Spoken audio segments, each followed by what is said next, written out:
Hello everyone, ఈరోజు మన ఛానల్లో మా స్టైల్లో రొయ్యల కూర ఎలా చేయాలో చూద్దాం. దానికి ముందుగా రొయ్యల్ని బాగా ఉడకబెట్టుకోవాలండి, ఈ రంగు వచ్చేంత వరకు. తర్వాత క్లీన్ చేసి పీసెస్గా కట్ చేసుకొని అందులో 2 చెంచాల కారం, 1 tablespoon salt, 1/2 teaspoon పసుపు, 1/2 teaspoon garam masala, 1 teaspoon ధనియాల పొడి వేసి బాగా మిక్స్ చేసుకోవాలి. వీటినన్నింటినీ బాగా మిక్స్ చేసుకున్నాక ఒక బౌల్లో 4 టేబుల్ స్పూన్ ఆయిల్ వేసి, ఆయిల్ బాగా హీట్ అయ్యాక అందులో కొంచెం జీలకర్ర, మెంతులు, అందులోనే 2 పచ్చిమిర్చి, సగం ఆనియన్ వేసుకొని తర్వాత అందులోనే వెల్లుల్లి పేస్ట్ వేసుకొని బాగా ఫ్రై అయ్యాక అందులో ఆనియన్ పేస్ట్ వేసుకోవాలండి. గ్రేవీ కోసం ఆనియన్స్ని మిక్స్ చేసి వేసానండి.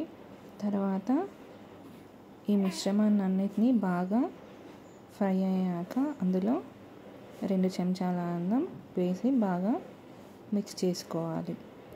తర్వాత అందులో కొంచెం పసుపు వేసి మళ్ళీ బాగా మిక్స్ చేసుకోవాలి. ఇలా మిక్స్ చేసుకున్నాక అందులోనే కొంచెం కొత్తిమీర, పుదీనా, మెంతి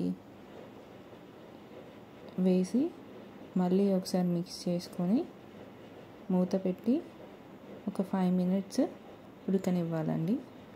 ఆ 5 మినిట్స్ తర్వాత ఇలా ఉడుకుతుందండి.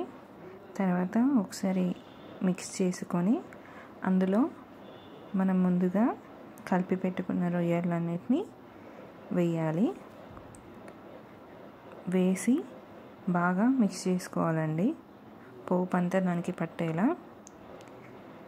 ఇలా మిక్స్ చేసుకున్నాక 5 మినిట్స్ మూత పెట్టి ఉడకనియాలి.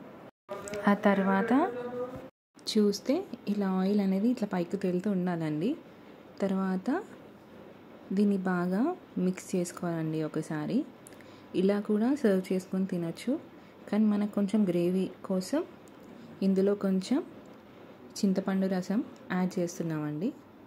ఈ చింతపండు రసం అనేది మన గ్రేవీ ఎంత కావాలో దానికి తగ్గట్టుగా వేసుకోవాలి. తర్వాత దీన్ని బాగా ఒకసారి ఇలా మిక్స్ చేసుకొని మూత పెట్టి ఒక 10 మినిట్స్ గ్రేవీ అంతా దగ్గరకు వచ్చేంత వరకు ఉడకనించి అందులో లాస్ట్కి ధనియాల పొడి, గరం మసాలా వేసి ఒక 5 మినిట్స్ ఉడికాక కొత్తిమీర వేసి దించేయడమే అండి. ఇలాంటి మరెన్నో వీడియోస్ కోసం మా ఛానల్ని లైక్, షేర్ అండ్ సబ్స్క్రైబ్ చేయండి. Thank you for watching our video.